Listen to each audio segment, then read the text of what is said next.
Praise lord. మీ అందరికీ దేవుని నామమున అందరూ బాగున్నారా? ఈ ఉదయకాల సమయంలో దేవునితో మాట్లాడాలని ఆశ కలిగి ఉన్నాడు. దేవుని మాటలు వింటానికి మీరు అందరూ సిద్ధంగా ఉన్నారా? మంచిది. దేవుడు నీతో నాతో మాట్లాడును గాక. చూద్దామా దేవుని మాటల్ని. కీర్తనల గ్రంథం 2వ అధ్యాయం ఆఖరి వచనాన్ని మనం ధ్యానం చేద్దాం.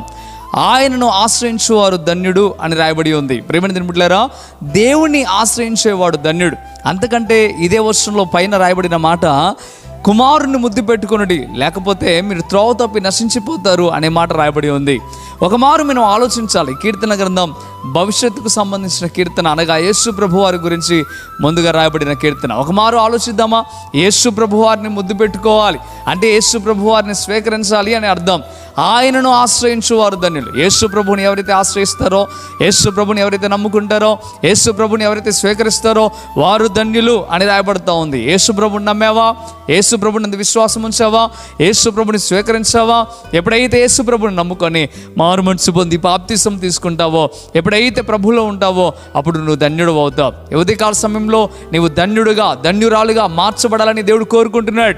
ఒకవేళ మారు మనసు లేకుండా, ఇదిగో బాప్తిసం పొందకుండా, దేవుని సన్నిధిలో ఉండకుండా ఒకవేళ ఉన్నావేమో, దేవుడు ఉదయకాల సమయంలో నిన్ను దర్శిస్తూ ఉన్నాడు. ఇదే మంచి సమయం. మారు మనసు పొందు. దేవునికి వాక్యం చెప్పబడుతున్న మాట, నమ్మి బాప్తిసం పొందువాడు రక్షించబడును, నమ్మని వానికి శిక్ష విధించబడునని రాయబడి ఉంది. ఈరోజు నువ్వు నమ్మి బాప్తిసం పొందుకోగలిగితే, నమ్మి విశ్వాసం ఉంచగలిగితే నువ్వు రక్షించబడతావు. అప్పుడు నువ్వు ధన్యుడు అవుతావు. ఈ లోకంలో ఆస్తి సంపాదించుకోవడం పెద్ద గొప్ప విషయం ఏం కాదు. ఇదిగో ఈ లోకంలో ఘనత సంపాదించుకోవడం ద్వారా నువ్వు ఎంత మాత్రం రక్షించబడలేవు. నువ్వు రక్షించబడాలి అన్నా ఇదిగో ప్రభుని స్వీకరించాలి. యేసు ప్రభు వారు నీ కొరకు నా కొరకు ఈ లోకానికి వచ్చి శిలువలో మరణించి ఆఖరి రక్త బొట్టు వరకు కార్చి ఆయన 3వ దినాన తిరిగి లేచిన దేవుడు. ఆయన సజీవుడే తిరిగి లేచాడు. ఎందుకయ్యా అంటే మన పాప భారమును ఆయన మోసుకొని వెళ్ళాడు కనుక నువ్వు ఆయన స్వీకరించాలి, ఆయన నమ్ముకోవాలి. దేవుడిగా ఉన్నవాడు మానవుడిగా వచ్చి నిన్ను నన్ను ధన్యుడిగా మార్చడం కోరుకుంటున్నాడు. నా మటుకైతే నేను ధన్యుడిగా మారిపోయాను. మరి నీ గురించి ఒకసారి ఆలోచించే ప్రభు దగ్గరకు రా, ప్రభు నందు విశ్వాసం ఉంచు. దేవుడు గొప్ప కార్యం నీ పట్ల చేయాలని ఈ ఉదయకాల సమయంలో మరొకసారి నీతో మాట్లాడటం ప్రారంభిస్తూ ఉన్నాడు. దేవుడు ఎన్నోసార్లు నీతో మాట్లాడుతూ ఉన్నాడు. ఎంతోమంది నీకు తెలియచేశారు, అయినా కానీ నువ్వు నిర్లక్ష్యం చేస్తున్నావు. అందుకే దేవుడు మరలా నీతో చెప్తున్నాడు ఈ మాట, నీతోనే మాట్లాడుతున్నాడు దేవుడు ఈ మాట. ఇకనైనా ఒకసారి ఆలోచించు, అర్థం చేసుకో. ఎన్ని మార్లు చెప్పినా విననివాడు హఠాత్తు మరణం పొందుతాడని దేవునికి వాక్యం చెప్పడం జరుగుతూ ఉంది. ఇకనైనా మంచి సమయం. ఎంతకాలం మనం బ్రతికుంటామో తెలియదు, ఎంతసేపు జీవిస్తామో మనకు తెలియదు కనుక ఇదే మంచి సమయం కనుక మారు మనసు పొంది బాప్తిసం పొందుకొని ప్రభు కుమారుడిగా, కుమార్తెగా జీవించు. అప్పుడు నువ్వు ధన్యురాలివిగా అవుతావు, ధన్యుడుగా మారుతావు. దేవుడు ఈ మాటలు నీ జీవితంలో ఫలింపచేయను గాక. ఆమేన్. మీ కొరకు ప్రార్థన చేస్తాను. ప్రార్థనలోకి భవించండి. పరిశుద్ధుడా గొప్ప దేవుడు, మీకు లెక్కలేని స్తోత్రం నైనా. ఈ ఉదయకాల సమయంలో స్పష్టముగా తేటగా హెచ్చరిస్తూ మీరు మాట్లాడారు. అందుని బట్టి వందనాలు అయ్యా. రక్షణ పొందమని, బాప్తిసం పొందుకోమని, అయ్యా మిమ్మల్ని ఆశ్రయించమని మీరు చెప్తున్నారు ప్రభువా. మిమ్మల్ని ఆశ్రయించిన వాడు మాత్రమే ధన్యుడని మీరు చెప్తున్నారు అయ్యా.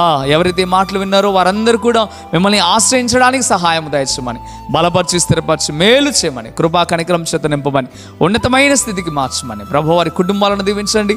వారి కుటుంబంలో ఉన్న వారందరూ కూడా ధన్యులు అవ్వడానికి సహాయం దయచేయండి. మీరు అన్ని విషయంలో మేలు చేయండి ప్రభువా. నేను నమ్మిన వాడు ధన్యుడు కనుక అయ్యా ప్రతి ఒక్క బిడ్డని నమ్ముకోవడానికి సహాయం దయచేయండి. మా దేశంలో ఉన్న ప్రజలందరూ, ప్రపంచంలో ఉన్న ప్రజలందరూ కూడా మీ పాదముల చెంతకు రావడానికి సహాయం దయచేయమని యేసే నామములో మిక్కిలి బతిమిలాడి పెట్టుకుంటున్నాము తండ్రి. ఆమేన్, ఆమేన్. మంచిది. ప్రియమైన బిడ్డలారా, ఇంతవరకు కృపా TV India YouTube channel subscribe చేసుకోకపోతే ఎక్కడైనా మీరు సబ్స్క్రైబ్ చేయండి. అంతేకాకుండా ఈ మాటలు మీకు ప్రేరణకరంగా, మిమ్మల్ని హెచ్చరించిన విధముగా దేవుడు మీతో మాట్లాడినట్లయితే తప్పక వీడియోని లైక్ చేయండి. అంతేకాకుండా ఈ మాటలను మీరు అనేకులకు షేర్ చేయడం ద్వారా మీరు సువార్త ప్రకటించిన వారు అవుతారు, అనేకులను బలపరిచిన వారు అవుతారు. అంతేకాకుండా కొండ ప్రాంతాల్లో పరిచర్య చేస్తూ ఉన్నాం, మారుమూల ప్రాంతాల్లో పరిచర్య చేస్తూ ఉన్నాం. ఈ పరిచర్యను మీరు ప్రోత్సహించాలని ఆశ మీకు ఉండినట్లయితే తప్పక మీరు మమ్మల్ని సంప్రదించండి. అదే రీతిగా ఈ పరిచర్యలో మీరు పాలిభాగస్తులు కావాలని మిమ్మల్ని ప్రేమతో ఆహ్వానిస్తూ ఉన్నాను. ప్రభు మిమ్మల్ని, మీ కుటుంబాలను దీవించి ఆశీర్వదించును గాక. ఆమేన్.